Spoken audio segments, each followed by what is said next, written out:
Om Namo Bhagavate Vasudevaya. Om Namo Bhagavate Vasudevaya. Om, I bow to the Lord Vasudeva. Joy to you, friends. I'd like to continue reading from the first chapter of the Bhagavad Gita. We were on the passage where where Arjuna is saying to Krishna that with the loss of religion, the women of the family, that is to say the devotee's feeling quality, may lose its coherence and descend to a chaos of confusion through emotions and so on. Then he makes a very interesting statement. From there, intermixture of the varnas or castes cannot but be the outcome. Now, the caste system and why it cannot but be the outcome, this is quite an interesting subject. When people don't have proper feeling of compassion and love, then they tend to separate people and view them, judge them in categories. They typify people. And so the caste system of India, which is a very ancient system, it's become the curse of the country. As my guru said, every country has its own misery-making karma. As America has had the misery-making karma of having prejudice against blacks and against Indians. And thank God now we have a black president. How good he will do for the country, I don't know, but I like him as a man. And it shows that America is beginning finally to realize that we are all equal in God. There's no difference. Color of the skin is nothing at all. I mean, if I were to paint my skin blue, would I be really blue-skinned? It's just a paint over your nature. So your color is not your true caste. Your true caste, and this is what makes the caste system in India much more pernicious. Originally, it was a wonderful system, and it is a wonderful system if it's really to be understood correctly. But the caste system is intended to show you a way of arising toward greater and greater freedom from ego. And instead, it's been made an instrument of suppression. And the reason for that suppression is because the feeling quality is lasting. You think you can remove yourself and your identity from other people and think of them as less than you. And then it becomes a curse. But the caste system originally was that when the soul comes into the human body, it comes in the lower form. And its memories are more animal. And so it's thinking more in terms of its physical body, physical work. The Shudras, which are the lowest caste are usually identified as farmers and people like that. But of course, there are many saintly farmers and many highly cultured farmers, so that's not a true category.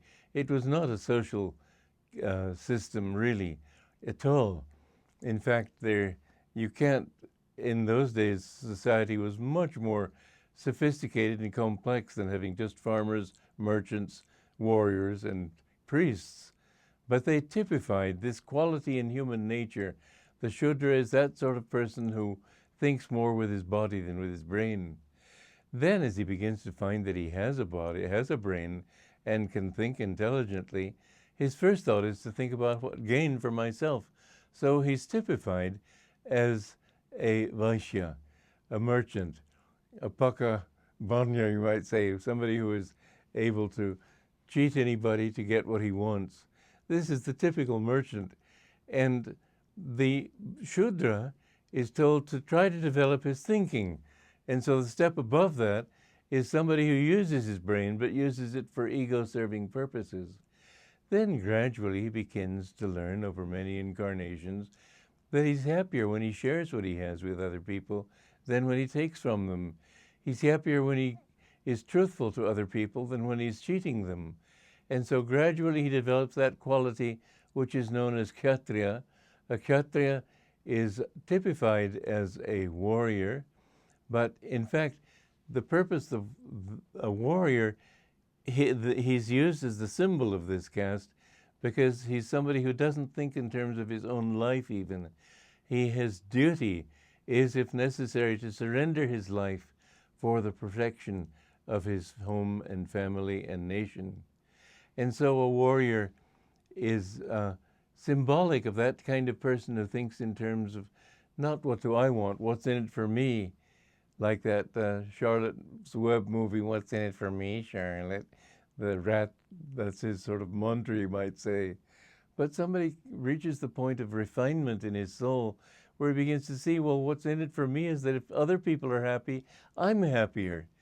And again, to repeat the words of Jesus, blessed, it is more blessed to give than to receive.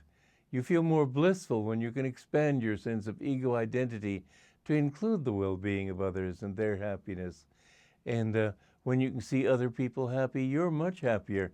But mafioso types and people who think in terms of selfish gain, and the Vaishya types, really, they think that they're happy if other people are deprived of what they get.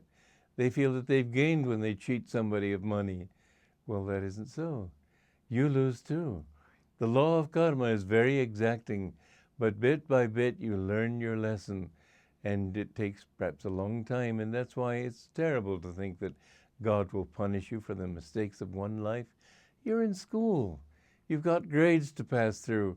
It's going to take you time to graduate, but understand that there is an upward direction, so that and the wonderful thing about this system is that when you're thinking in terms of personal gain, if you don't have that direction, you think, well, I can get what I want this way, I can get what I want that way, I can get it through fame, I can get it through power, I can get it through excitement. All this is Vaishya consciousness. And the direction always is toward giving up the ego and thinking in terms of the well-being of others.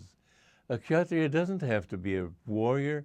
He doesn't have to be a political leader. He can be somebody in a village just living a very humble life. But if he thinks in terms of helping people, then he is a true Kshatriya. But as you help people, many people, their whole ideal is to help others to help the world by saving the trees, for example. There's so much more to do for this planet than saving the trees. They think that if they help the orphans, they're going to do a good thing, and they are doing a good thing. If they start schools, they're doing a good thing. But finally you realize that if what people are all looking for is Ananda, that inner bliss, then the greatest thing you can do for others is to help them to find bliss. And so you become a Brahmin. A Brahmin is somebody who thinks, not just a priest who utters lots of mantras and so on, no. A Brahmin is a type of person who thinks that I want to be a channel for God so that God can use me to inspire other people. And how much more wonderful it will be for you. When you were born, everybody laughed happily and welcomed you. You yourself cried. When you die, wouldn't it be much nicer if all the other people weep to see you go, and only you are laughing because you're going up into the joy of God? This is the goal of life. Be an inspiration to other people. Whatever feeling that you have of joy, share it with other people. Whatever feeling you have of love, share it with other people. Whatever feeling you have of beauty or transcendent wisdom or anything, share what you have with people.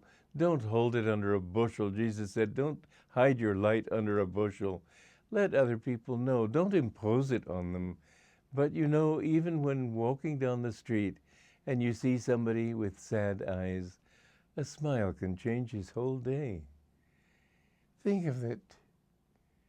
Even strangers you can be a blessing to them.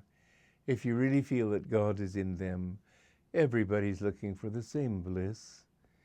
Share that bliss with everyone. Joy to you.